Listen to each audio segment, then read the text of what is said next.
সকাল হতে না হতেই চলে আসলাম আমার রান্নাঘরে। হ্যালো এভরিওয়ান, আসসালামু আলাইকুম। আমি যে জায়গাটাতে কাজ করব সেই জায়গাটুকু আমি ক্লিন করে নিয়েছি।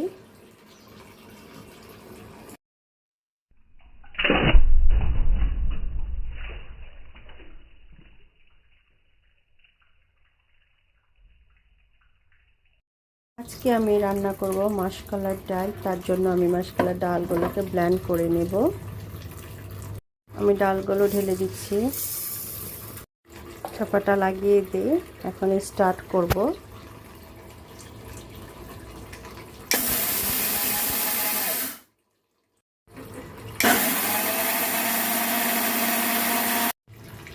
ফাইনালি আমার ডালগুলো গুঁড়ো হয়ে গিয়েছে। এই দেখুন কি সুন্দর। আমার এই ব্লেন্ডারটা অনেক ভালো। এটা আমি সিঙ্গার শোরুম থেকে নিয়েছি, খুবই ভালো। এটার ব্লেন্ডগুলো অনেক মসৃণ এবং আমি যদি আদা জিরাও করতে যাই সেগুলো অনেক সুন্দর করে হয়। এখানে আমি ডালের জন্য মাঝারি আকারে 2টা পেঁয়াজ নিয়েছি এবং মোটামুটি লম্বা 2টা কাঁচামরিচ নিয়েছি। পেঁয়াজ এবং কাঁচামরিচ এখন একসাথে থেতলে নিতে হবে। আমি পেঁয়াজগুলোকে একটু স্লাইড করে কেটে নিয়েছি, কারণ যখন আমি পেঁয়াজগুলোকে থেতলাতে যাব তখন ছিটে পড়ে যায়, তাই আমি স্লাইড করে নিয়েছি। এখন আমি এগুলোকে ছেঁচে নিচ্ছি। আমার পেঁয়াজ এবং কাঁচামরিচ থেতলানো হয়ে গেছে। এখন এগুলো আমি অন্য একটা পাত্রে উঠে রাখবো। এবার আমার মাছের মাথাটা ধুয়ে নেওয়ার পালা। আমি এখন মাছের মাথাগুলোকে ভালো মতো লবণ দিয়ে কষিয়ে নিব, কারণ হচ্ছে মাছের মাথার মধ্যে অনেক ময়লা থাকে এবং পিচ্ছিল পিচ্ছিল ভাব থাকে। এজন্য আমি লবণ দিয়ে কষিয়ে নিচ্ছি। আমার কষলানো হয়ে গিয়েছে। এখন আমি নর্মাল পানি দিয়ে মাছটাকে ধুয়ে নিব। আমি আগে 5-6টা ধোয়া দিয়েছি, এখন আবার 2-1টা দিয়ে গরম পানি দিতে হবে। কুসুম গরম পানি দিচ্ছি। কুসুম গরম পানি, খুব বেশি গরম দেওয়া যাবে না, তাহলে মাছগুলো সাদা হয়ে যাবে, মাছটা খেতে ভালো লাগবে না। এই গরম পানির বিষয়টা আমি জানতাম না, আমার বর বলেছে ফ্রিজের জিনিস গরম পানি দিয়ে ধুতো করলে নাকি ফ্রিজের যে এক্সট্রা গন্ধ সেটা চলে যায়। সত্যি ট্রাই করে দেখলাম, ওনার কথাটা সত্যি। আমি তারপর থেকে ফ্রিজ থেকে কিছু বের করলে আমি গরম পানি দিয়ে ধুয়ে নিই। ফাইনালি আমার মাছটা ধোয়া হয়ে গিয়েছে। আপনারা দেখতে পাচ্ছেন কত সুন্দর দেখা যাচ্ছে, একদম সাদা হয়ে গিয়েছে। এখন চুলায় পাতিলটা বসিয়ে দিলাম, চুলাটা অন করে দিচ্ছি। আমি তেলের বোতলগুলো সহজে খুলতে পারি না, অনেক কষ্ট করে খুলতে হয়, তাই আমি ছুরির মাধ্যমে ট্রাই করছি। পাতিলে তেল দিয়ে দিচ্ছি। প্রথমেই অ্যাড করব হলুদের গুঁড়া, দিয়ে দিব পেঁয়াজ কাঁচামরিচ আমি যে থেতলে রেখেছিলাম। এখন স্ট্রেনারের মাধ্যমে একটু নাড়িয়ে দিতে হবে, মশলাটা যেন মিশে যায়। আমি এখন দিব ধনিয়ার গুঁড়া,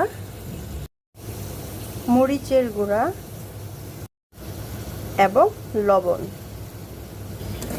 লবণটা অবশ্যই যার যার প্রয়োজন অনুসারে, কেউ বেশি খায় কেউ কম খায়, আমি মিডিয়াম খাই তাই আমি একটু বেশি লবণ দিয়ে দিলাম।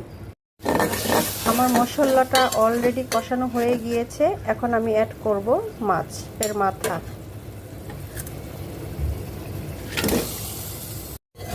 এখন এটাকে আবার স্ট্যান্ডের মাধ্যমে নাড়িয়ে চাড়িয়ে দিতে হবে। এখন আমি ঢেকে দিব।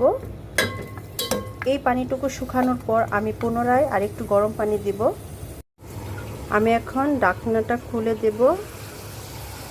অলরেডি আমার মাছের মাথার শরীরের পানিটা শুকিয়ে গিয়েছে। এখন আমি গরম পানি অ্যাড করব। আমি একটু গরম পানি দিয়ে দিচ্ছি। এটাকে আবার এখন নাড়াচাড়া করতে হবে, করে আবার ঢেকে দিতে হবে, কারণ মাথাগুলো আমি ভালো মতো ভেঙে দিব। ব্লেন্ডার করে রাখা মাসকলার ডালগুলো পাতিলে ঢেলে দিচ্ছি। এখন আমি কিছু গরম পানি অ্যাড করব এটাতে এবং চামচ দিয়ে নাড়িয়ে দিতে হবে। এভাবে নাড়িয়ে দিতে হবে, নয়তো দলা বেঁধে যাবে। অল্প অল্প করে আমি 4বার পানি দিয়েছি। একবারে যদি পানি দেন তাহলে কি হবে, ডালগুলো সব একসাথে দলা বেঁধে যাবে, সেই দলাগুলো ছাড়াতে অনেক কষ্ট। তাই আমি অল্প অল্প করে দিয়েছি। গরম পানি দেওয়ার একটি কারণ, গরম পানি দিলে ডালগুলো 50% সিদ্ধ হয়ে যায় এবং রান্নাটা তাড়াতাড়ি হবে এবং ডালটা খেতে ভালো লাগে। আমার মাছের মাথার সবটুকু পানি শুকিয়ে গিয়েছে। এখন আমি ডালগুলো ঢেলে দিব। আমি ডালগুলো ঢেলে দিচ্ছি। এবার অনবরত একটু নাড়িয়ে দিতে হবে, নয়তো তলায় বেজে যাবে। তলায় যদি বেজে যায় তাহলে ডালের স্বাদটাই নষ্ট হয়ে যাবে। এভাবে কিছুক্ষণ পর পর নাড়িয়ে দিতে হবে।